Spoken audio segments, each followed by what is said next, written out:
We talked for a few more minutes, but then my husband and mother-in-law stopped smiling. "Laura, are you okay?" my husband asked impatiently. "What? Oh, it's nothing," I replied. I knew my husband had something planned. Suddenly, my mother-in-law stood up. "Ouch, oh," she cried, rushing to the bathroom, holding her stomach. "Mom, are you okay?" my husband asked, worried. "Why does my stomach hurt so much? This can't be. Laura, did you switch the tea?" "I did. Me and your mother." "Why did you do that? What's wrong if I switched the tea? My name is Lara. I'm 30 years old and I work in an office. My husband, Joshua, and I have been married for 2 years. We met at work when he joined our company from a client I was working with.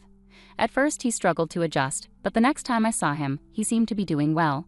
I thought he was smart. We got closer, started going on dates and having dinners together. He confessed his feelings for me, and we officially started dating. Our relationship went smoothly after that. He proposed and we got married. I felt our new life was going very well. Joshua isn't good at cooking, so I always cooked. In return, he did the cleaning and laundry. He also took out the garbage, which was really helpful. But recently his behavior towards me has changed. He used to follow me everywhere and always wanted my attention when we were at home. I had to tell him to be patient, almost like training a puppy. But now he rarely shows me affection. He used to talk to me in a sweet voice, but lately he's been rather cold. "What's for dinner?" he asked. "It's hamburger, your favorite," I replied. "Okay," he said. It didn't seem like he cared much. I went through the trouble of cooking something special for my husband, but his response was distant. It feels like he's lost interest in me. He used to be so loving. I hope he'll treat me kindly again someday. And it's not just my husband. There's someone else who's been bothering me, my mother-in-law. Ever since we got married, she's been critical of me. "Hey Laura, why didn't you prepare snacks?" "I'm sorry, but you came over unexpectedly. You should have expected it and had something ready." No, that wasn't possible. Until recently, my husband always supported me and stood up to my mother-in-law, but now he's started siding with her and criticizing me. I don't think Larry is considerate at all. "A wife should always be ready when my mother visits," he said, agreeing with my mother-in-law. "You never know, I might leave you if you keep this up," he threatened, talking about divorce. It hurts because he wasn't like this before. I feel a mix of sadness and a desire to trust him still. Then something unbelievable happened one weekend. My mother-in-law unexpectedly came over to our house. For some reason, she brought tea and sweets that day. The tea looked expensive, and she seemed cheerful as she spoke to me. "I went out of my way to get the best tea I could find today. Let's enjoy it together." I don't understand why she's suddenly so nice to me. It feels like there's some hidden reason behind it. My husband even said, "Thanks, Mom. I'll make the tea today." Lately, he's been urging me, "Hurry up and set the table. My mom is waiting." I felt uneasy about his sudden kindness. Then my husband brought me a cup of tea with a smirk on his face. "Wow, it smells amazing," my mother-in-law exclaimed, leaning in to sniff the tea.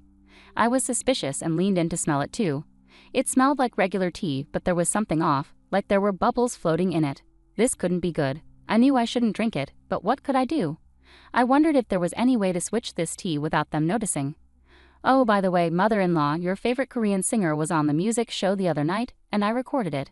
You can watch it if you want," I said. "Really? I'll watch it right now," she replied eagerly, getting up to find the remote control. "Oh, wait, aren't there any snacks?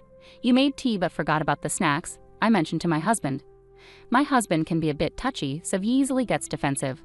I was just about to do that. "Give me a moment," he responded, going to fetch the plates and snacks. While they were distracted, I quickly swapped my tea with my mother-in-law's, just as they returned to the table. "Shall we have some tea?" I suggested. "It's quite a nice cup of tea, isn't it?" My mother-in-law and husband started drinking their tea and watched me closely as I took a sip of mine. "This tastes different than usual," I remarked. Both my husband and mother-in-law had smiles on their faces. "Yes, I know, I made sure of it," my husband said. "Yeah, it's delicious," added my mother-in-law. They chuckled at my comment about how good it was. "Yes, it's very good," I said, finishing all the tea. My husband and mother-in-law still had smiles on their faces. We chatted a bit more, but their smiles eventually faded. "Laura, are you feeling okay?" "What?" I responded. "No, it's nothing," my husband said impatiently, clearly up to something. Then suddenly my mother-in-law stood up. "Ouch, oh." She hurried into the bathroom, clutching her stomach. "Mom, what's the matter?" "Why do I have such a stomach ache? Oh no, this can't be happening." "Hey Laura, did you switch the tea?" my husband asked urgently. "I swapped mine with your mother's," I admitted. "What? Why would you do that?" "What's wrong with swapping? Does that mean there was something wrong with the first tea you gave me? No, it's just that. Tell me the truth or you won't be able to handle the consequences, and your mother will be in danger, I insisted. Reluctantly, he admitted, I actually put a large amount of powdered laxative in your tea. Wow, no wonder she got a stomachache. Large doses of that stuff can be really dangerous. Seriously? Call an ambulance, he said quickly. Okay. That's how my mother-in-law ended up being taken away in an ambulance. My husband was visibly upset and hurried to go with her. Meanwhile, I decided to pour the tea he tampered with into a water bottle to keep as evidence. I'm taking this to the police to file a report. While my husband and mother-in-law were at the hospital, I made the decision to pack up my things. I called my parents and asked them to help me move out. When I arrived at their house, my husband called. My mom's in bad shape. She'll be in the hospital for a few days. Can you bring her some clothes and things she needs? He asked urgently. What? No, I can't do that, I replied firmly. You have to. She's in trouble, and you're my wife. Please, he insisted. I can't do this anymore. I'm filing for divorce, I said decisively. Divorce? I exclaimed. When I mentioned the word, there was a moment of silence from my husband. I understand. If that's what you want, then fine. But since you're the one asking for divorce, you don't get any share of our property, he replied coldly. What are you saying? You're the reason for this divorce, so I deserve my fair share, I retorted. Don't be absurd. I'm not giving you anything. This divorce is your decision, not mine, he argued. I'm appalled. You're the one who tried to make me drink that tea with laxatives. How can you deny your responsibility? Besides, I have strong evidence against you, so you will face consequences, I said firmly. But before I could elaborate, he hung up on me. I realized I had a lot to do, like finding a lawyer, so I let it go for the moment. Later, my husband asked me why my belongings were missing from the house. He blamed me for the house being in disarray because I wasn't doing my chores. I received many unreasonable and selfish messages. No, you're the one who wants a divorce, right? You understand that once we're divorced, you'll have to take care of the house by yourself. There were so many things I wanted to clarify with my husband, but I didn't respond until after I had arranged for a lawyer. Once my mother-in-law was discharged from the hospital, my husband and in-laws visited my parents' house, clearly upset. Divorce isn't the solution, but I'll go along with it. You didn't even bother to visit my mom in the hospital after what happened. You just left our house with your stuff. How can I stay married to someone like you? My husband said arrogantly. My mother-in-law glared at me, and it seemed they had only told their side of the story. My father-in-law believed them. Laura, I think you're being selfish, he remarked. My father-in-law is the only reasonable person in my husband's family. I knew he would see things differently if he knew the whole truth. I took out my phone and played an audio recording. I had actually put a lot of powdered laxatives in Lara's tea. The audio was strong evidence. When they heard it, my husband and mother-in-law turned pale. How did you get that recording? My husband had implicated himself. Father, I felt threatened. I quickly swapped my mother-in-law's tea with mine. Suddenly, she complained of a stomachache. She had always treated me badly, and my husband used to defend me against her. But recently, they started teaming up against me, and now he had gone too far. After hearing my side, my father-in-law's expression turned furious as he stared at my husband and mother-in-law. Joshua, what's going on here? Is it true that you've been mistreating her too? He demanded. My husband and mother-in-law were visibly embarrassed under my father-in-law's scrutiny. No, Dad, wait, it was just a joke. Lara got upset stomach from the laxatives I put in her tea. It was meant to be a harmless prank, Joshua tried to explain. I would never mistreat her either. It was all in good fun. You can't call that bullying, my mother-in-law chimed in, attempting to justify herself. I don't think that was just a joke. You can't keep getting away with this. Is this why Joshua has been treating me so terribly? I challenged, my voice steady with resolve. I placed an envelope on the table and revealed its contents. Photographic evidence of my husband's affair that I obtained from a detective agency. My husband's face drained of color. Why? Did you think I was oblivious? Your distant behavior raised suspicions, so I hired a detective agency. I never wanted to believe you were cheating. Maybe you just wanted to push me to divorce you. It was clear I had struck a nerve as my husband broke into a cold sweat. I confronted him with divorce papers, ready to end it all. No matter how clueless you are, facing divorce papers in this situation should make it clear you're in trouble, right? I'll be entitled to alimony and a fair share of our property. Plus, I'm reporting you for assault for putting laxatives in my tea, I asserted firmly. The police? Wait, don't you feel sorry for Joshua? My mother-in-law pleaded. What?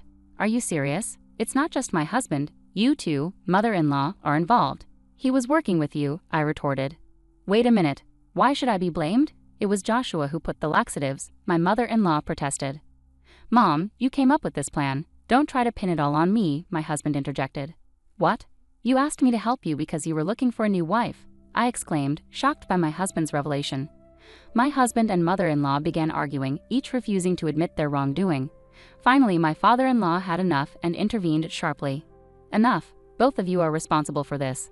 Stop arguing and face the consequences together. Don't complain when the police come for you. Joshua, you need to take responsibility for your affair. Pay Lara the alimony she deserves and give her your share of the property." My husband and mother-in-law were visibly shaken by my father-in-law's stern words. I was relieved he intervened, as my own father was on the verge of losing his temper too. "I'll handle the legal aspects through lawyers," I declared, urging my husband to sign the divorce papers promptly. After much reluctance, my husband finally signed the divorce papers under pressure from my father-in-law. I apologized sincerely for the trouble caused by my foolish son and my wife. "I'm truly sorry," my father-in-law said to us, then escorted my husband and mother-in-law home. Following that, I pursued alimony claims against my ex-husband and his affair partner through my lawyer. I received $30,000 from each of them. Subsequently, I filed a police report against my ex-husband and ex-mother-in-law for assault. I provided the audio evidence of my husband planting laxatives and the tea from the incident, leading to their arrest. They were both fined as a result. As a result, my ex-mother-in-law found herself in a situation where she had to work and pay the fine on her own, after my ex-father-in-law left her and filed for divorce. Struggling with the fallout, she couldn't even rely on her own son due to their mutual betrayal. Currently, she's working part-time for a modest salary to meet her obligations. Meanwhile, my ex-husband faced repercussions from his affair partner, who was furious that he had misled her about their future together. She demanded alimony, and my ex-husband, unable to handle the situation, borrowed money to pay her off in a lump sum. This sudden payment caused the affair partner to disappear from his life entirely.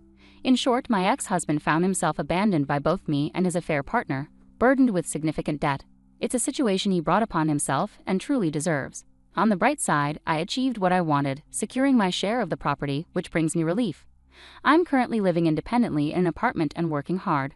Recently, I even received a promotion at work. I'm considering taking a trip with friends or my parents to celebrate this new chapter in my life. Intentionally putting laxatives in someone's tea is a serious crime, not a joke.